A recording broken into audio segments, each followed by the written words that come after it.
abantu bo babura bamaze bose bahereye ku bapfumu mugabo wewe uracari iyo nturanjaye ariko abantu benshi baravuye mu byageze guhoraho baravuye mu masezerano ntibacizera Imana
urukundo rw'Imana rugwire muri twebwe twese Imana ibahezagire turashimira Imana yongeye kutubwira ubuntu tukaba hano mu ngoro y'Imana turi kumwe n'ishengero n'abakozi turashimira ingene yabakuye hirya no hino twese tukaba turi hano muri aya masaha Imana ihabwe icyubahiro dusome ijambo ry'Imana hariya mu gitabo giheza ibindi bitabo muri Bibiliya igitabo cy'ibyahishuriwe Yohana ni igice cya kabiri duhera kujya murongo nyene wa mbere ni kete cyangwa icete cyandikiwe ishengero ryo muri Efeso aravuga ngo andikira umumarayika w'ishengero ryo muri Efeso tufashe inyenyeri indwi ukuboko kw'iburyo akagendera hagati y'ibitereko kw'amatara ndwi y'izahabu aravuga ibi byazi ibikorwa byawe n'ubutame bwawe no kwihangana kandi yuko udashobora kwirengagiza ababi ariko wagenzuye abiyita intumwa kandi atari zo usangana abanyabinyoma kandi ugira ukwihangana wirengagije ibyo bwirwa ku izina ryanje ntiwacogora ane ariko mfise icyo mugaya ko yuko waretse urukundo rwawe rwa mbere nuko niwibuka wavuye ukagwa wihane ukora ibikorwa bya mbere nutagira uburyo nzoza kuri wewe muri giterwa ku itara cawe ahantu haco shiti wihanye ariko kwica ufise nuko wanga ibikorwa by'ababikora iti ibyo nanjye nanga uri no gutwi niyumve icyo mwebo abwira amashingiro unesha nzomuha kujya ku byamwe ku giti cy'ubugingo kiri muri paradiso y'Imana twogenda hariya mu gitabo cy'uwavugishwa n'Imana Yeremiya kugira ngo dushishikare guhamba twegeranya twabanje kuhacisha y'amaso dusome igice cya kabiri cy'uwavugishwa n'Imana Yeremiya dusoma duhere ku murongo wa mbere havuga ngo ijambo ry'Uhoraho riza ko ritigenda usemerere mu matwi ya Yerusalemu utuku niko Uhoraho agize ati nibuka urukundo rwo mu buto bwawe n'ukuntu wanogera ukiri umugeni ukuntu wamurikiye ubugaragwa no mu gihugu kitigeze kuribwamo imbuto Isirayeli yari uwo n'itora n'irobanuriye jewe Uhoraho yari umushuzo muri kikirivyo byanje abazomurya bose bazoba kw'ibicumuro ibyago bizobaza ko ni jewe Uhoraho muvuze nimwumve ijambo ry'Uhoraho mwebwe nzu ya Yakobo namwe imiryango yose y'inzu ya Isirayeli uku niko Uhoraho agize ati nibigabinkanyoki basokuruza banyu bansanganye ko bangiye kure bagakurikira ibitagira ikimazi, nabo ubwabo bagahinduka iburakimazi, ko batarushe bibaza batuhoraho ari hehe, badukuye mu gihugu ca Egiputa akaturongora mu bugaragwa no mu gihugu c'ubweranyange kirimwo ivyobo, mu gihugu kigadutse c'igitutu c'urupfu, mu gihugu kidacamwo abantu, ata muntu n'umwe ahaba. Ushime nabashikanye mu gihugu cama kirumbuka, ngo murye ivyo ceze n'ivyiza vyacu, ariko mumaze gucinjira mwahumanije igihugu canje, muhindura umwandu wanje ukizira. Imana idufashe. N'aya majambo y'Imana Imana yashize mu mutima wanje kugira ngo tuyavugane muri aka kanya. Navuga intumbero kuri mugoroba, wowe na jewe dusuzume urukundo dukunda Imana ko ruri nk'urwanda. Yesu ashimwe. Jewe nawewe naho utahira nanjye ndangaha, ugenda wigufata umwanya usuzume wibaze, mbere urukundo natanguranye igihe Imana yampamagara. Aya majambo dusore muri Yeremiya twayumvise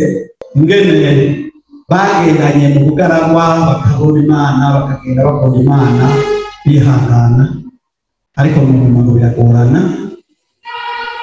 barayihemukira, bakora ibiganiro, bakora amakosa. Natwe rero twiyumvira aho dushikira cyangwa muri iyi minsi nawe uri ngaha, mbega uko natanguye bise urukundo rwo gukunda Imana by'ukuri niko ngisi. Hariho imigwi ibiri ngaha, hariho abana twabyaye utababwira ibyatsi urugendo rwawe wagize cyangwa ngo rwaba mama kwawe, batabyo bazi, babibona ari ibipfuya bisa, uko nabo babishikiyemo baca bikorokera ngaho muri Sunday school, baberewe neza kandi ibigeragezo bimwe twacamo babonye. Abo rero kwiwe bakunze binezerewe, hari n'abavuga ati amageragezo bariho sinziho, ariko babatatira babakubita tijya. Abona umunyaya gerageza akazunguruka urupangu amutamika, urumva ntawe barakijijwe kandi bana bahezagira. Abo ni beza mbere, abo ni beza kabisa, ntibanduye. Murabaziga aho murasenga Imana bose, mureke kurya, mwe murareka kurya mu bisondesheje kugira ngo ubwo kuvuga kwawe kubandanye kugeza mu bihe byiza. Haleluya. Ariko natwe bona jewe niba twagize ku myaka tumaze kwigira haruguru, hari ibintu twabonye byaduteye kugira urukundo, kuko biravuga ngo uwahari ibyaha bikeya byinshi agira urukundo rungana gute, agira urukundo rwinshi cyane. Uciye uraba rero igihe twahamagarwa tukagirirwa amahirwe, ari kuvuga ngo tumwe dukorana, avuga ati jewe atora dutera inkuru, akaba ati jewe twavuye kure, akavuga ngo twavuye kure mudasiko yiwe, kuko jewe kuba gusa Imana yarampariye ikangura nk'imboreza ko mwari wikanziye, ati cyo cyonyine kiramaze. Hariya bikanziye bamwe aba barakuriye ngaha rero twoshima Imana, umuntu atayibuka ihamagarwa yiwe, ingene Imana imukozeko ikamukoza kw'ikiganza, akumva ikamuhamagara ikamugobotora ikamukurayo ikamuzana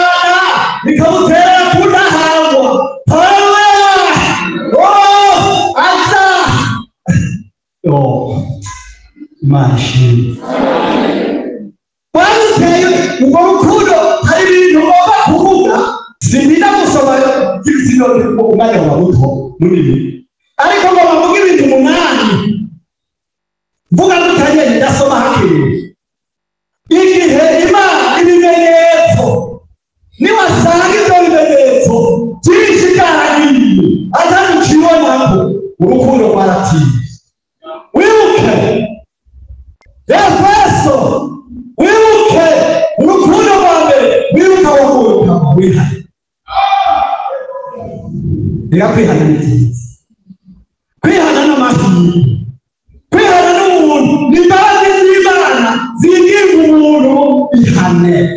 ndagusunike ndakujyana mpaka amasezerano yawe ashitse. Kwihana ni byiza. Icyambere rero tugihamagara ngo dukizwe urukundo rwa mbere hari ibyo batubwiriza Yesu atubwire neza. Icyambere twarubaha Imana atabujyajya Yesu nashimye. Twarubaha Imana atabujyajya atabayeri atabwenge ariko ubwenge bwaranje uhindura bwabwenge bwadutera kubaha Imana. Imana itabaye cyane nta n'uwabibwiriza oya kuko tumaze kwihana twagira ubuntu buhabwa bwere wo guturumba. Haleluya. Uwo niwe twagendana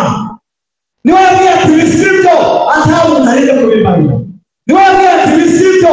kubera rero rwa rukundo rwa mbere rwagera kubaha Imana byatuma nirinda. We gute nawe nuko kandi tumeze uko Yesu atubwire neza. Twarubaha ibyagezwe amabwirizwa y'Imana twarubaha. Cyo bigira kabiri usome mu gitabo cyo kuvayo hari amategeko ariyo muntu byagezwe. Nuhora Imana yawe yagukuye mu nzu y'iki yuja muri Egiputa ntukagire iki izindi mana ujyana ubangikanya. Ubundi atubwiye ngo abantu bo babura bamaze bose bahereye ku bapfumu mugabo wewe uracari iyo nturanjaye. Ariko abantu benshi baravuye mu byageze guhoraho baravuye mu masezerano ntibacizera Imana bamaze gutakaza ukwizera Imana. Ryabwirizwa rivuga ngo abarigisenya gusa abari gusa mugabo uyu munsi abantu baragiye mu bapfumu bariko barabasaba kubera urukundo rwageruhe. Mvuze ibisinzi mwebwe kubera muri abanyabujumbura ino nta bapfumu bari. Warahiriwe ibyo ntibizobafata ariko nagira nakubwiye kera si vuba narigeze kumva umupfumu yabaha hafi mw'ikaritsiye ngaha yasoma mu zindi gitabo yasoma ngo cyari ic'Imana. Iyo Mana ntayozi ariko ngo yasoma igitabo kirimo amajambo bavuga Imana kandi iyo bari hari kure cyane ngo bana bari barakubitiye. Haba rero naramwumvise bagaca bavuga ngo kugira abanteshe intumbero yo kukutu barega gukwaye igitimu ngo hari umuti wo ugacuba guha ngo bagaca ngo n'abantu b'Imana ngo bagaca rero ngo baguha icupa ngo gaca ugerekanye ngo nta ngorane ukari waca bagusomera igitabo. Umuntu umwe aroshwa nabi ajya kubaza umukozi w'Imana sinzi mugabo murababarira ngeze ngaha rero jewe uko waburahe ndahaza mbese uko wavuga mu burahe kuko bampagaze mu bundi bubasha. Haleluya. Umurinzi ashobora umukozi w'Imana yavuga utu nawe mu pastor navuga mu pastor ati none ko muri igitimu byase none niki aterega bawusengeye kandi ari umuti bajyati n'abantu b'Imana urawunywa acaragenda arawunywa sinababuje kurya imiti mugabo muraja kwa muganga ntuje kwapfa. Uwo murinzi ubutumwa munsi n'uburavugwa acaraza arafatwa n'ubushobozi aza kwihana imbere yanjye batukama ndabona ibisigo byamufashe bimukubise hasi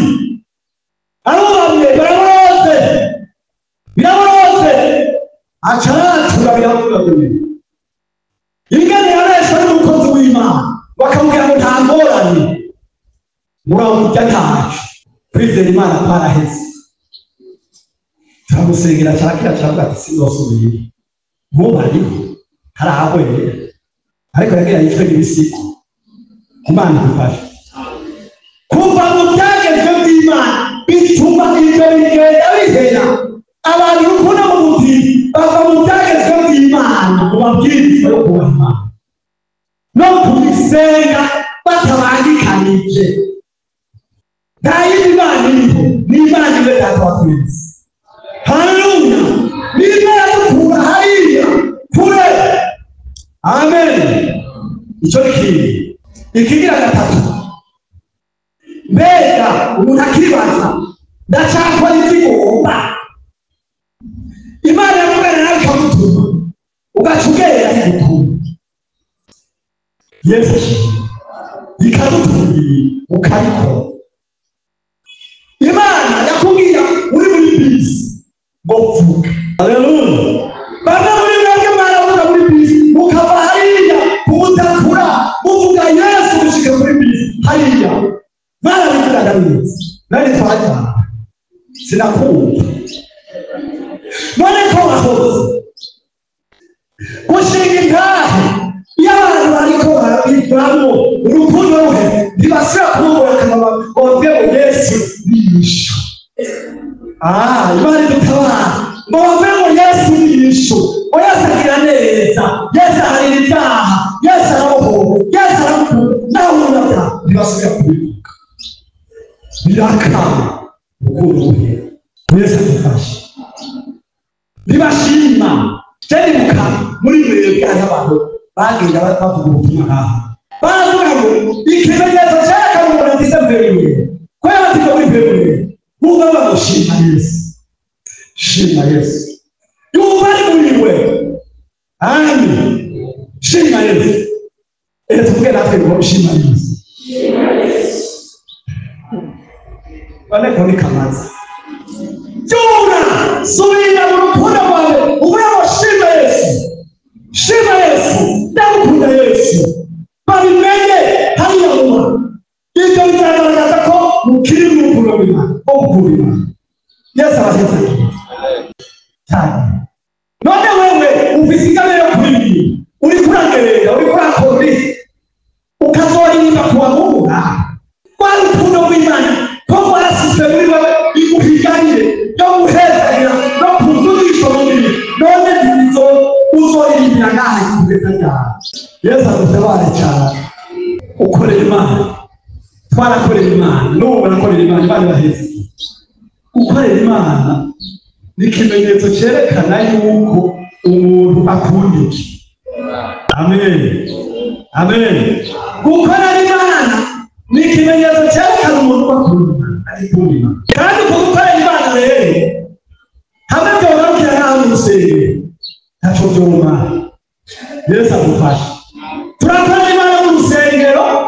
hanyuma umwanya muremure tuwufise hariya muhira iwacu hariya mukorera niyo mugenda mukaguma umwanya munini ntibisobanura ngo Imana tuyikorera ngaha gusa kubera urukundo rw'Imana rukwiriye mu muntu kubera amenya neza ibyo Imana yamugize n'ahariya mu miryango n'ahariya muhira nigeze kuba umuntu kandi ndamuzi kandi Imana yaramuhezanye kweli ngo yigeze guhura n'ikimuga hajya muri bibiri kuri abiri bisu ahura n'ikimuga cy'umukobwa bijya yari afise ubumuga bw'amaguru ahura n'icyo kimuga asanga kirigize ukuntu nyene cyane k'ibibazo gihagaze yamuze umuntu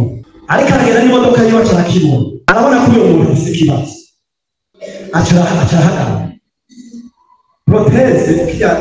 gituma agenda kya gisego ukuguru urumva yari yaheze abamufasha sibo bari baramukuriye icyo gikoresho sibo bari acambwe ati umukobwa ngira mu modoka ndamuzi arinjira ati wewe ni ikibazo ufise ko ndakubonye ufise ibibazo. Barahagaze mu modoka ati je ikibazo ufise umuntu yari kurira proteze nkanga ashobora gutanga nkagenda ntawe nkibona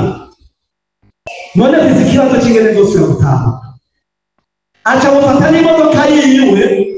aramujana mu ikati y'abamo aramushikana aramugaburira aramugirira neza aramuganiriza aca aramubarira ijambo umviriza mukobwa ikibazo cawe ikizose kugutera ikibazo igihe uzobucumba ko humura nagwanira telefone urabonye ahomba uzose kugira ikibazo uzogende aho ushaka ihere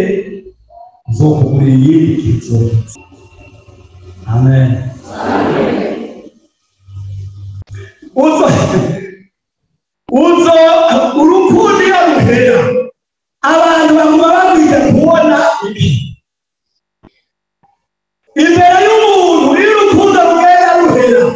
aguma imbere y'ibabona ubukene bwiyongera n'ibibazo biyitari gusugenza kubera urukundo rwaheze aca kuba byose yiyegeranyirizako. Ariko iyo umuntu agikoze urukundo rwa mbere yaba yumva icyafise yobisangira n'abantu. Haleluya. Niyo mpamvu hariya tubona amaragomba n'ibibazo bizogenda bishika ku bantu bagiye bakora urukundo ruhera nta kindi atari ibibazo n'amagaragaza. Yesu adufashe. Uyu muntu urumva ko yakoze neza, Imana itugirire neza, kuko urukundo rugutera kwiyumvira ibintu Imana yamukorera, Imana yamukuye, uko Imana yamugiriye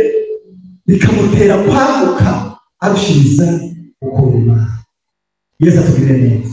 Urumva rero aho yagaragaza ko urukundo, kuko hariho amategeko hagati y'abantu y'umuntu n'Imana, kandi hakaba hagati yiwe n'amategeko y'umuntu n'ubundi Imana yaremye. Imana bahezagiye. None icyo gituma dukunda Imana, igituma dukunda Imana icambere twasomye hariya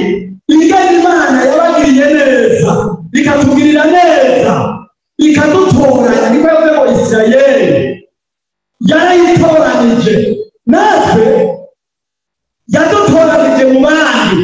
idukura mu miryango, idukura hariya abakimorewe hariya. Nigeze kuba ariko ndagenda vuba birahora bishikira, kandi aramubwira ngo nakoze ibyaha byinshi kuruta abandi bose, ariko nari umunyabyaha. Rega icyaha ntibigira igitike. Hama rero ndibuka ariko ndagenda ahantu mbona umuntu akiri mu byaha, kandi mbona umuntu akiri mu byaha ndamubonye biyumvira Imana ukuntu yangiriye, ndabwiyumvira ndamurenganye ukuntu yangiriye. Bambwiye inkuru ziwe aryamye ku musego atavayo, arageza ahantu Imana izomutahana izomfashe imugirire neza. Ariko nca ndiyumvira jewe kuba ndiho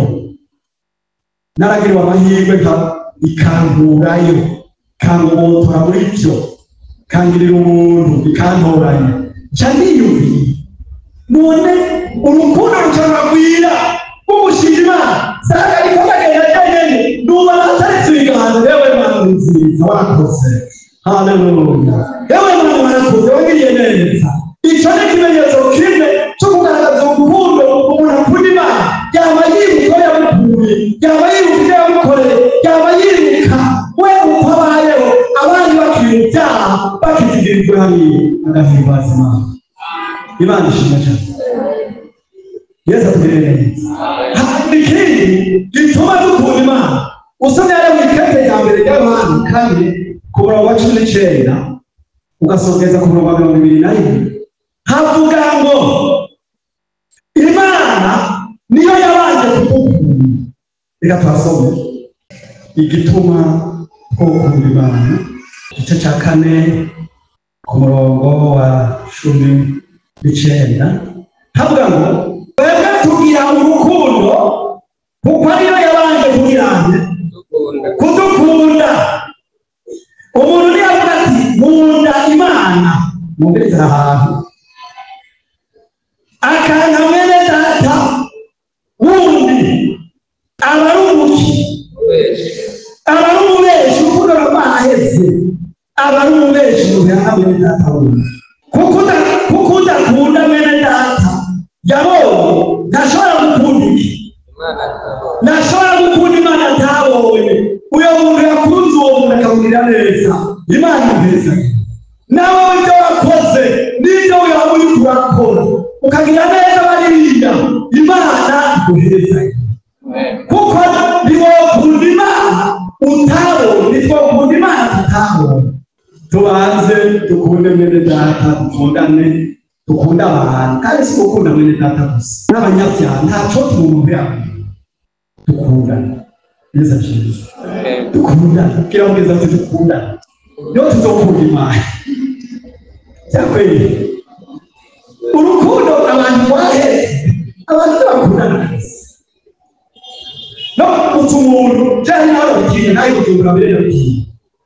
kujumbura ndatinya kuramukanya kuko nanga abantu muri mwe kuramukanya none nanda abatugira to wabura kuramutsa nanje uko icyo bikara urazi gituma nakunda kuramukanya cyane jewe kuko urukundo rw'umwegaruhe uramutse umuntu kabende n'umusa sio utake kunani kwecho n'ikindi nituje twibagiye size nibagiye Yesu ashimye usubira mu byagezwe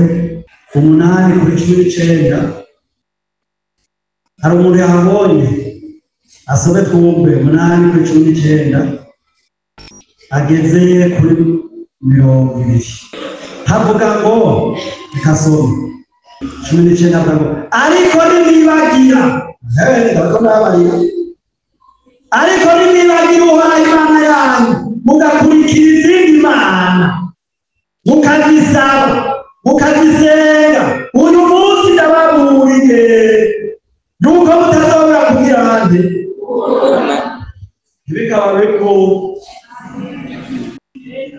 ntibikatuweko. None rero usonari mu butumwa bwiza bwa Matayo 12 aho tutanga kwasoma avuga ngo mu minsi y'iherezo urukundo rw'abenshi ruzotimba ngo niwibuke abavuka yanjye ukaba wihane uwo botimba wewe na jewe ntirubemwa. N'aya majambo y'Imana abanyese Imana. Amen. Abantu b'Imana turiko tujya korona yaraheze muramutse nihaza amategeko ya leta ndende muramukanye kubera indwara murareka mugabo niba atamategeko mugabo reka turamukanye ndabasabe bantu b'Imana yo uraramukanya nta mugeni uti Imana iguhezagire nihuse urabona kugira abasha cyane none kumenya no gupikira umenya ndamutera nkamureka igihe ariko je mwana musago je ndabisaba. Amen amen kira ndumugezo turanja musago ndasika kusaba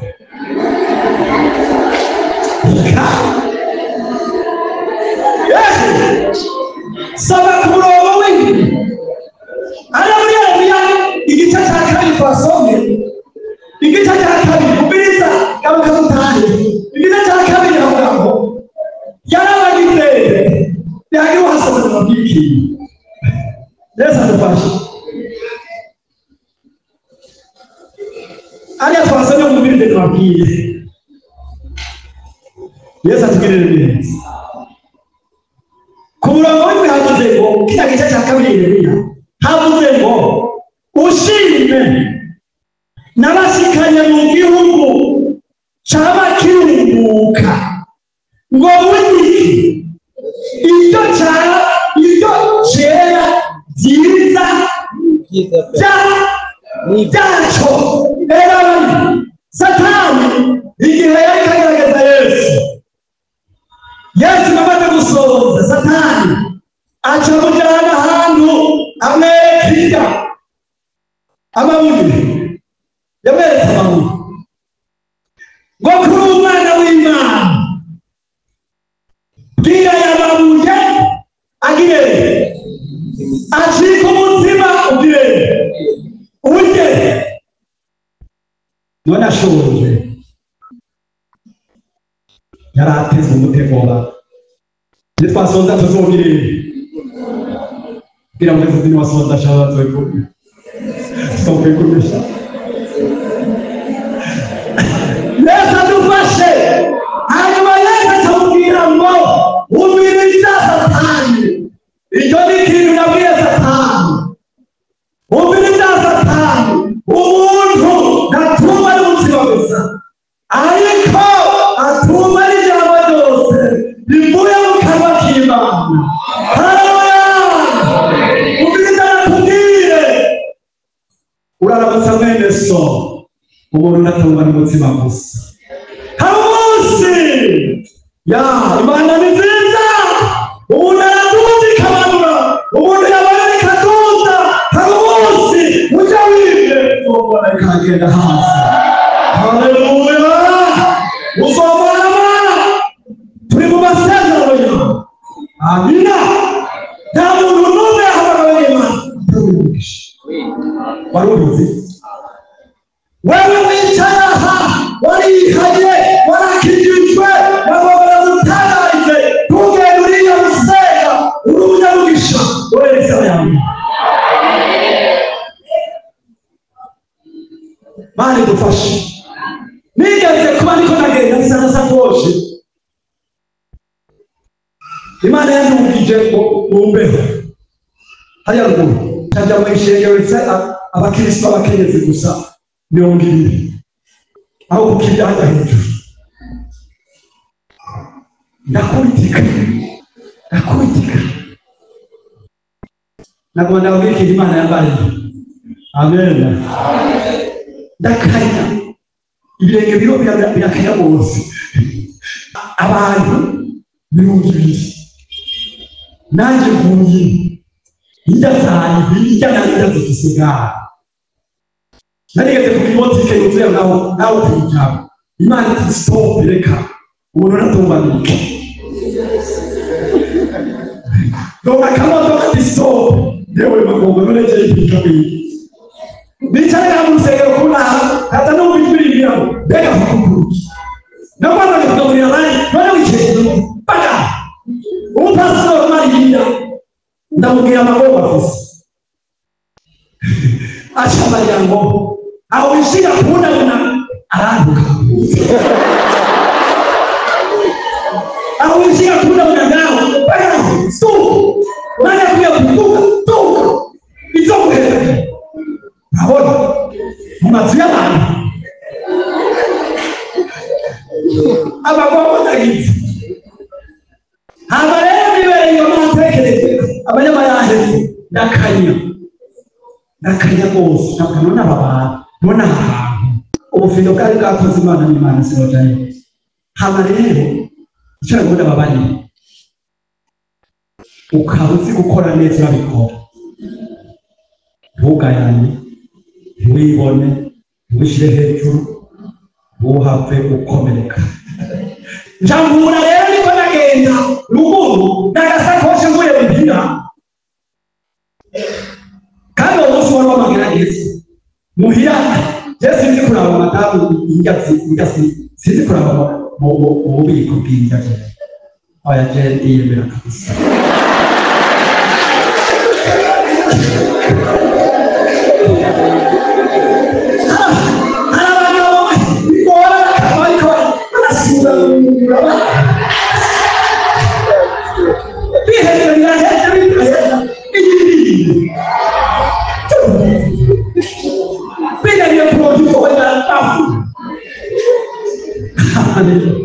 uwo munsi rero hari hano acambwira ngo ubwana tugiye gusenga akajya kubifobora nkabona ko abwiye ko atangira ziyo Satani araza ahababaza kumbe yageze n'abantu banteka duca duhura n'abantu bakwiye gucumbura kandi abantu bakora nabi Imana izobahana abantu bakayaba Imana izobahana aba rero amatwi yumviriye aranyaruka kumva cyane ubona wibye amasakoshi gihari n'ikate n'ibindi ntumbaze bakwiye gucumbura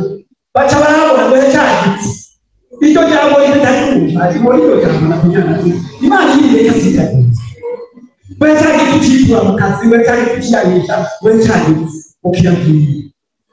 kumbe bikuye mu matwi y'Imana mu misi tayike kotemu bachiuka basanga rukuru nigenda n'agasakoshi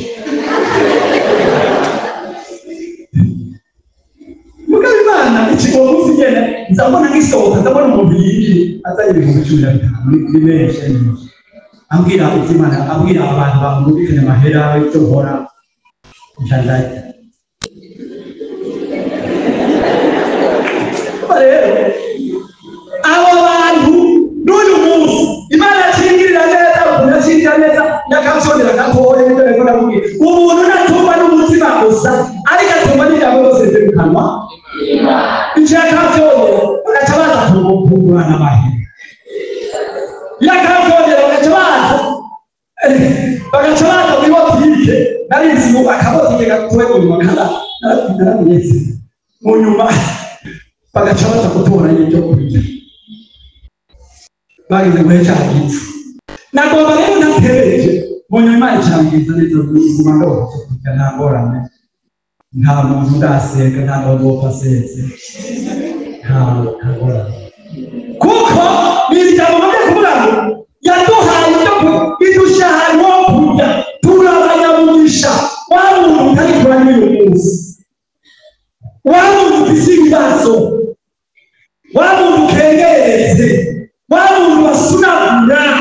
wa muntu Satani akagaragaza gati rohera gatoya menya utari ijambo kurunyamugisha ubw'ubukundi Imana gusa